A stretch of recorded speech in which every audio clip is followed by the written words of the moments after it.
Here's a leaf branch, and there's another sucker right there. And then there's one right here. And there's another one right here. There's a beginning of one right there.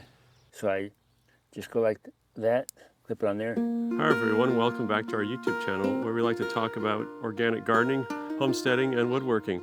My name is Luke. And I'm Dan. And this time we got a video for you on how to trellis up your tomatoes. We're going to show you how to trellis them up with string trellis system.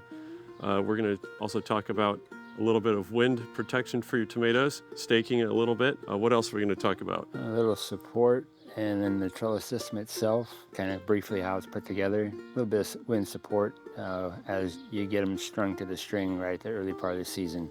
Also how to identify leaders, correct leaders to start trellising. We'll probably talk a little bit on our trellis design itself. And then we're also going to be doing a video on how to trim your suckers, how to identify your suckers on your tomato plants and remove them correctly. Some of them you may want to leave depending on what type of tomato plant you have. Okay. So we're going to also produce a video on that. So let's get to it. Okay, here we go. So here's the trellis system. This is made out of 4x6s here, pressure treated. And it's probably about I'm guessing somewhere around 11 foot long 4x6. And it goes in the ground probably 2.5 feet or so. And then there's just some angle supports here, 45 2x4 across the top. That's about 4 foot wide across the top. And then you'll see that there's a conduit right up here. This is an 1 3/8" conduit. You can get that. It's basically the top rail of a chain link fence. So if you know of a fence company in your area, you can just buy this in 20-foot sticks, which is usually cheaper than buying it at the Home Depot or a big box store. So if you can get that in a 20-foot sticks, it makes it nice. So that's kind of the basic trellis parts. There's 1x4 across here, and that's so I can put a shade cloth over the top of this in the heat of the summer. I just drape it over there and fasten it to this 1x4. And that gives them nice sun protection in the heat of the day. And I'll be using 30% aluminum shade cloth. That's what I like. You don't really need any more than that. You should find a link for that down in the description of the video as well. So that's kind of the basics of it. They're about 10 feet apart here or so. I think this is about 30 feet long, this trellis system. And the plants are planted every 16 inches. And you can see I do a double leader system. You see there's 2 strings for each plant. You got one here and one there, and then coming off. This is, if you look close here, this is where the plant naturally Ys.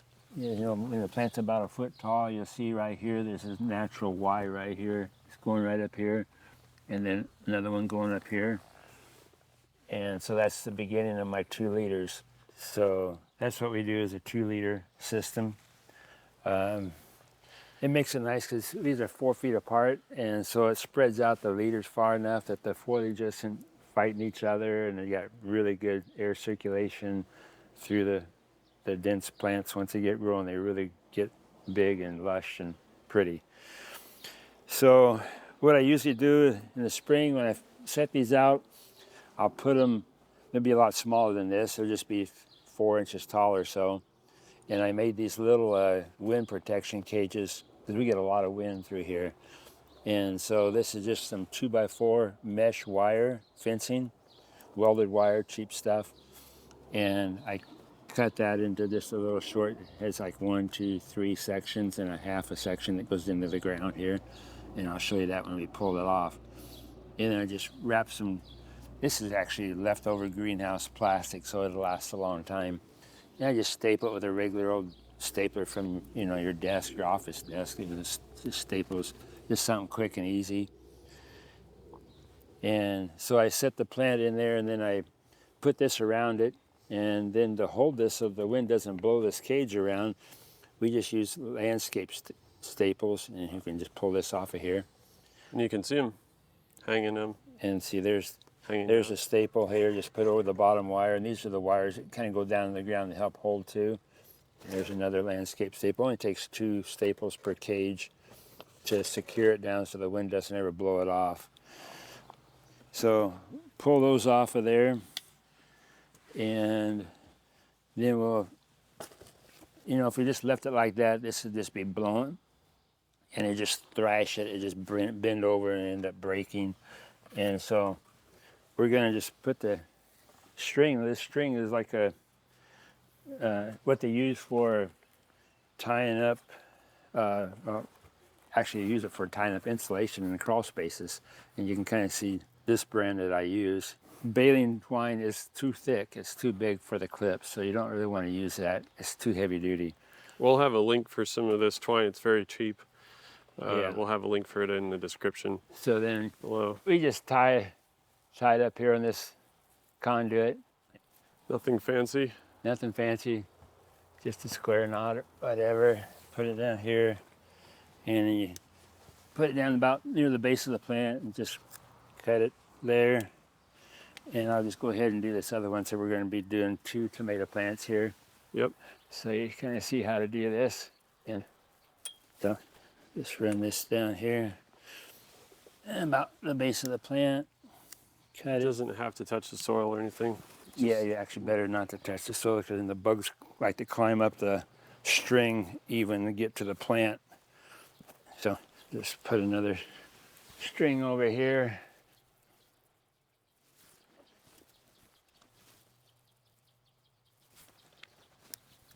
About like so. Now these are the tomato clips that we had shown in one of our other previous videos. And you can see there's these 2 little fingers right here. And that's what does the clamping. When you close it like that, you put the twine right in there, like so. I'll demonstrate it here for you. Just like that. And then you pinch it together like that. And it locks it on there. It won't slide. And they are very strong. And if you need to change it, take it off at the end of the season or whatever, you can just Push undo that. it. Push that little latch right there. Pops and it open. goes off. You can save and reuse your clips. Yeah, they don't last too long out in the sun because they're not very well UV treated, and so they get brittle. And so I normally don't ever use them more than 1 season. You can also get biodegradable ones that'll just disappear, but these are way cheaper. Well, they're supposed to disappear anyways. So then we just put this string down here, and then I try to get it onto one of these lower leaf branches. So you just take the clip here. I'm going to try to clip it so this branch right here is kind of supporting this clip so it doesn't slide up on the plant any further. So I just go like that, clip it on there. You can see it there's kind of holding that plant up a little bit. And then I'll put one more up here at the top.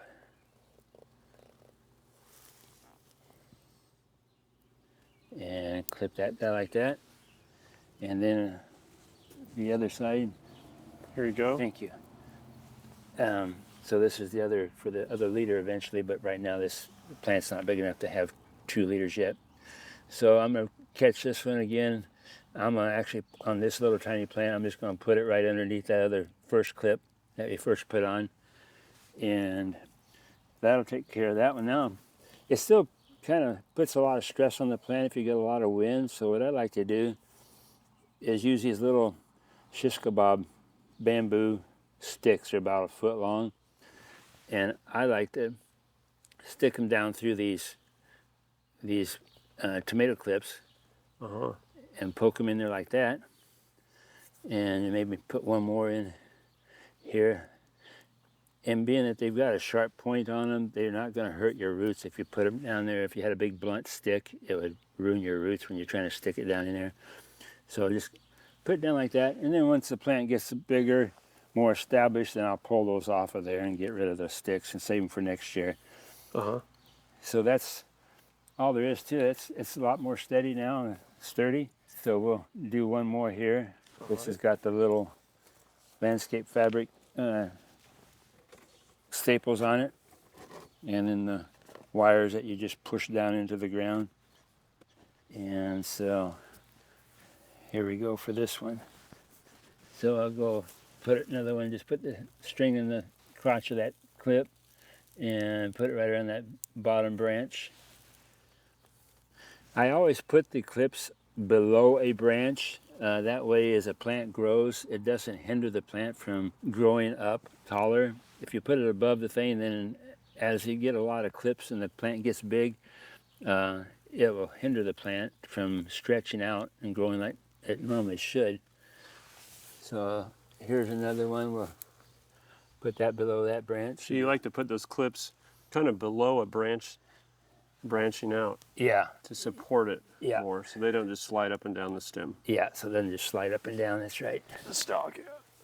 So this one, I'm going to catch this branch over right here on this side. So this is right below this branch here. And then stick another one of these just kebab sticks right down through here. And it's just enough to keep the plant from being thrashed. Some of these poor looking leaves down here, we have really bad case of flea beetles this year, and they've really thrashed when they were really young. So I just pinch off the ones that are kind of old and decaying. So that's how you string up the tomato plant onto the twine and doing a 2-liter system. You can do 1 liter if you want, but of course you get more tomatoes doing the 2-liter. And my soil is plenty rich, has plenty of nutrients in it to support a 2-liter system. Most of the greenhouses, well, I guess medium-sized greenhouses do a 2-liter system. Some of the big ones just do a 1-liter, and then they do a lean and lower system, which I don't have set up for that. And then here's maybe another close-up picture of the sucker that you want to pull off in this system. You can see here there's a little sucker right here. This was a leaf branch. Here's a leaf branch, and there's another sucker right there. And then there's one right here. And there's another one right here. There's a beginning of one right there. We're going to make another video showing you which ones to take off, how to properly prune your tomatoes so that you're not removing stuff you shouldn't remove. So this is almost ready to start doing its natural 2-liter, the Y in the system here. It's just about ready to do that. But so right now, we're just going to just take those things and just kind of pull them sideways like that, and they just break right off. And you just pull it sideways, so you don't really have to pinch anything. You just pull it sideways and take them off. So that's how you can tell what the sucker is. Eliminate those, otherwise you just have a huge bush going up these 2 strings, and it'll just be a nightmare to maintain and take care of. So how do you know when it's going to branch off on the top? Like you said, it's about ready to. Well, you can branch actually off. see this one's actually started right here. This is going to be the second branch right here going. It's got a little set of blossoms right there coming on. This guy right here. Uh-huh. That's going to be your next leader going up. Okay. And the other one is behind this big blossom. Let's see. This guy right here. You see it coming up off the stem right there, and there it goes. Uh-huh. That's the second one there. That's one, and then this is the other one going off this way. And this is what you call mega blossom right here. This is what the competition growers are looking for, is a mega blossom right there, right in the middle. That's the first, what they call first truss mega blossom, right there.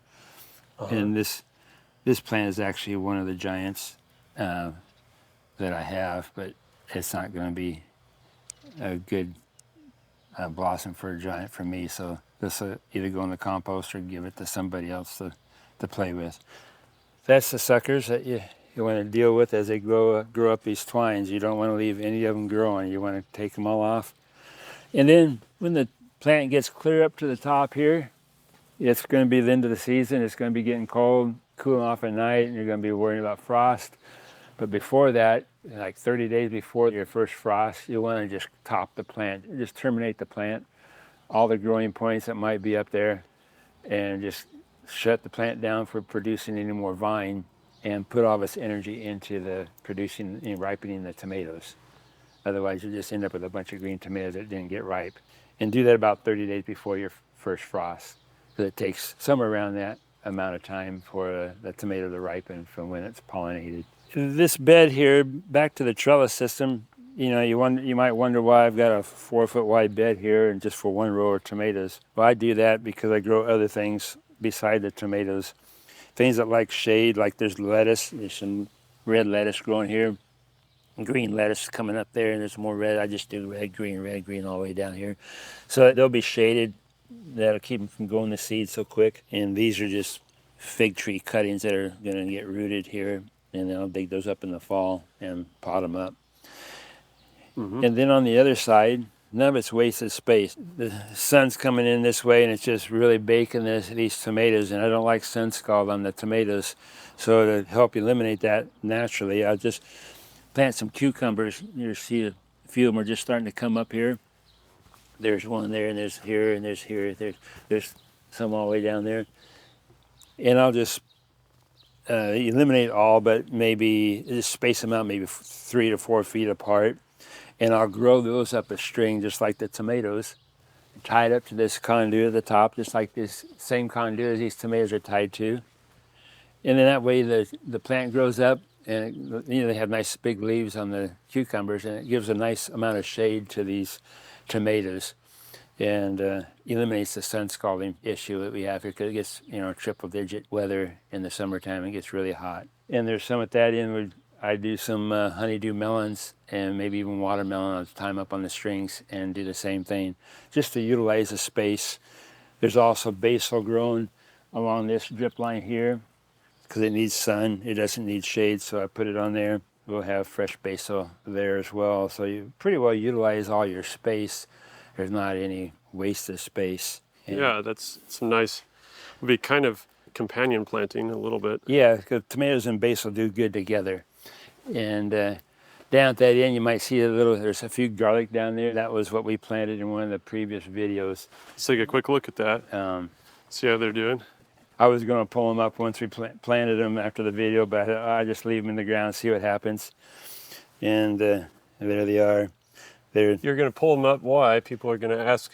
Oh, I just didn't have more, huh? I didn't want them here. I got another whole bed of garlic, so I didn't want them here, but they're doing fine, and they're going to be ready to harvest. They've already sent out their scapes, and I've pinched them off. That's what this was here, is part of the scape. You just pinch them off so they can put the energy in growing the bulb bigger. And you can see the drip lines. There's 5 drip lines, and they're probably 10 to 12 inches apart. Keeps them well watered. So that about wraps it up for this little video on how to trellis your tomatoes. Perhaps I will make a 3D model of this tomato trellis if you guys want more information on that, and then you can go and look at it online and get your measurements and all that stuff for it. If you like this video, leave us a comment, give us a thumbs up, and remember to subscribe. Also, if you want to become a member, we have a cheap membership option where your comments are prioritized and we will answer your questions. And also, you can donate to us on Patreon if you feel so inclined. We'd really appreciate that. Anyways, always remember, Jesus said, I am the way, the truth, and the life.